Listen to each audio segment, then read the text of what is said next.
আসসালামু আলাইকুম রহমতুল্লাহি ওয়া বারাকাতুহু। আল্লাহ পাক রব্বুল আলামিন শবে কদরে ৪ প্রকারের লোক ছাড়া বাকি সকলকেই মাফ করে দেন। আজকে আমি এই ৪ প্রকারের লোক নিয়ে কথা বলব।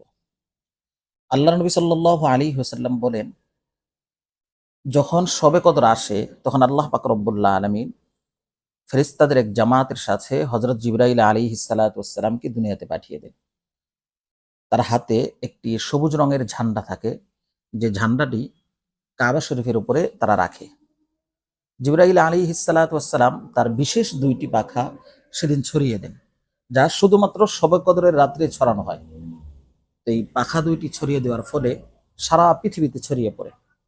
আর জিবরাইল আলাইহিস সালাতু ওয়াস সালাম ফেরেশতাদেরকে ঘোষণা করেন যে, হে ফেরেশতাদের দল, তোমরা সারা দুনিয়াতে ছড়িয়ে যাও।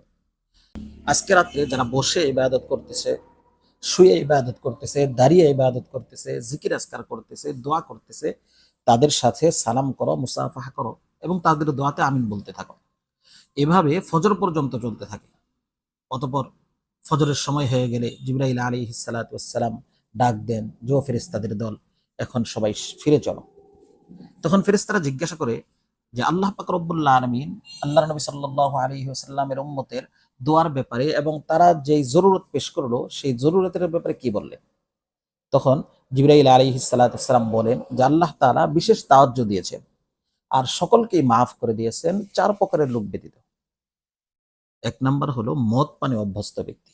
এ রাত্রিতে মদ পানকারীকে মাফ করা হয় না। তবে যদি সে তাওবা করে যে আর জীবনে কোনোদিন মদ পান করব না, তাহলে তাকে মাফ করে দেওয়া হবে। ২ নাম্বার হলো মা-বাবার অবাধ্য সন্তান।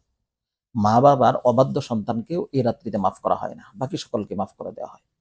তবে যদি সেও তওবা করে তাহলে তাকেও মাফ করে দেওয়া হয়। ৩ নাম্বার, আত্মীয়তার সম্পর্ক ছিন্নকারী ব্যক্তিকে মাফ করা হয় না। যে আমাদের সমাজে চলে না যে অমুক আমাকে জিজ্ঞাসা করে নাই, আমিও তাকে জিজ্ঞাসা করবো না, তার সাথে কোনো সম্পর্ক নাই, এমনি এমনি সম্পর্ক নষ্ট করে দিতেছে। তো এই রাত্রিতে আত্মীয়তার সম্পর্ক ছিন্নকারীকে আল্লাহ তাআলা মাফ করেন না। ৪ নাম্বার, হিংসুক ব্যক্তিকে আল্লাহ তাআলা মাফ করেন না। সম্মানিত সুধী, এই ৪ প্রকারের লোক ছাড়া বাকি সকলকে আল্লাহ তাআলা শবে কদরে মাফ করে দেন। ১ নাম্বার, মদপানে অভ্যস্ত ব্যক্তি। ২ নাম্বার, মা বাবার অবাধ্য সন্তান। ৩ নাম্বার, আত্মীয়তার সম্পর্ক ছিন্নকারী ব্যক্তি। ৪ নাম্বার, হিংসুক ব্যক্তি। তো আল্লাহ পাক রব্বুল আলামিন আমাদেরকে দিলটাকে সাফ রেখে শবে কদরে ইবাদত করার তৌফিক দান করুন। আমিন। আসসালামু আলাইকুম ওয়া রাহমাতুল্লাহি ওয়া বারাকাতুহু।